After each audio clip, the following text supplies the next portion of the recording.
தொலைக்காட்சி தொடர்களில் வரும் பல கதாபாத்திரங்கள் பார்வையாளர்களின் வாழ்க்கையின் முக்கிய அங்கமாக மாறிவிடுகின்றன.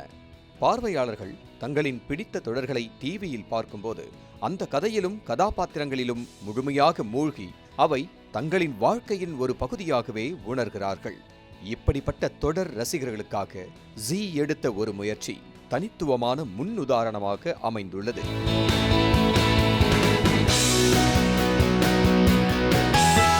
ஜீயின் தொடர் தும் சே தும் தக் பார்வையாளர்களிடையே மிகப்பெரிய வரவேற்பை பெற்றுள்ளது. டாப் 5 தொடர்களில் இடம் பிடித்துள்ள இந்த தொடரில் முக்கிய கதாபாத்திரங்களான அனு மற்றும் ஆர்யாவின் திருமணம் நிச்சயமாகும் திருப்பம் வருகிறது. இருவரின் திருமண தயாரிப்புகளும் நடந்து கொண்டிருப்பதாக காட்டப்படுகிறது. இப்போது இவர்களை சந்திப்போம். இவர்கள் கர்நாடகாவைச் சேர்ந்த தம்பதியினர். 68 வயதான SSD வாராகுமார் மற்றும் அவரது மனைவி மனோரஞ்சனி. இருவரும் ஜீயின் தும் சே தும் தக் தொடரின் தீவிர ரசிகர்கள்.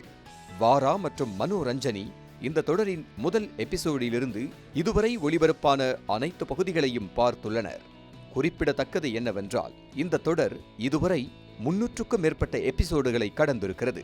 ஆனால் ஒரு சுவாரஸ்யமான சம்பவத்தை பாருங்கள். ஒருபுறம் தொடரில் கதாபாத்திரங்களின் திருமணம் நடைபெறவிருக்கிறது. மறுபுறம் ஜீ ரசிகர்களான வாராகுமார் மற்றும் மனோரஞ்சனியின் 37வது திருமண ஆண்டு விழாவும் வரவிருக்கிறது. இந்த சந்தர்ப்பத்தில் அந்த தம்பதியின் மகள் ஜீ குழுவிற்கு ஒரு மின்னஞ்சல் அனுப்பினார். அதில் தொடரில் சில நாட்களில் அனு மற்றும் ஆர்யாவின் திருமணம் நடைபெறவிருப்பது போலவே தனது பெற்றோரின் திருமண நாளும் வருவதாக குறிப்பிட்டார். மேலும் குடும்பத்தின் விருப்பம் என்னவென்றால் அவர்கள் அனு மற்றும் ஆர்யாவின் திருமண காட்சியை தொடரின் செட்டில் நேரில் பார்க்க வேண்டும் என்பதுதான். மின்னஞ்சல் அனுப்பிய பிறகு அவர்களின் மகள் அதை மறந்துவிட்டார். आपको बताया ना इसके बारे में? नहीं, शुरू में बताया नहीं थी लड़की। जैसे इधर डिम्पल मैडम से ओके आया था तभी बता रहे थे कि मैं मान नहीं रहा था। मैं बोला तुम और मम्मी चले जाओ, ऐसे मजाक में कह रहे थे। बोला पापा आपका शादी का ये है सालगिरह है, मैं और मम्मी कैसा जाएगा। तब जाके मेरे को लगा कि हाँ कुछ सच बोल रही है। अच्छा, जिस सीरियल को मैं देखती हूँ उसी को मैं अपने आप को देखूंगी। नहीं नहीं, टेबल पे खाना खाते खाते नहीं नहीं, इससे कभी नहीं. ஆனால் சில நாட்களுக்கு பிறகு ஜீ நிறுவனத்திலிருந்து முழு குடும்பத்திற்கும் மும்பைக்கு வர அழைப்பு வந்தது. இந்த அழைப்பு குடும்பத்தின் பிடித்த தொடர் கதாபாத்திரங்களை நேரில் சந்திக்கும் கனவை நனவாக்கியது மட்டுமல்லாமல் அவர்களுக்கும் தொடரில் ஒரு சிறப்பு கதாபாத்திர வாய்ப்பையும் வழங்கியது.